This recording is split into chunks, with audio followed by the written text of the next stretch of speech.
നന്ദ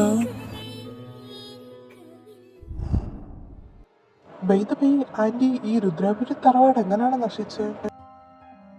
അതൊക്കെ നൂറ്റാണ്ടുകൾക്ക് മുമ്പുള്ള ഒരു ശാപത്തിന്റെ കഥയാ മോനെ. ശാപമോ? എന്ത് ശാപം? എനിക്കും പറഞ്ഞു കേട്ടുള്ള അറിവേ ഉള്ളൂ. രുദ്രാപുരി തറവാട്ടിലെ ക്രൂരനായ കാരണവർ രുദ്രൻ നീലാംബരിയുടെ സൗന്ദര്യത്തിൽ മതിമറന്ന് നീലാംബരിയുടെ കാമുകനായ ഭദ്രനെ ചതിച്ച് അവളുടെ മുന്നിൽ വെച്ച് തന്നെ കൊന്നു. അതിൽ മനംനൊന്ത നീലാംബരി രുദ്രനെ ശപിച്ച് സ്വന്തമായി ജീവൻ ഒടുക്കിയെന്നൊക്കെ പറയുന്നു.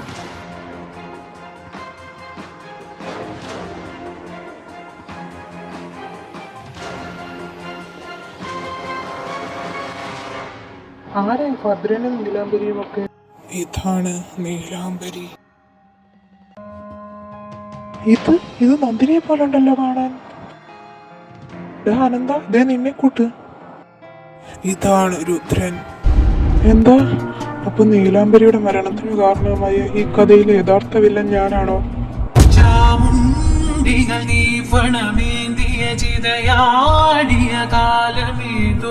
ചുടരൂരിയ പാതകളിൽ ചതിയുടലായി വരുന്നവനു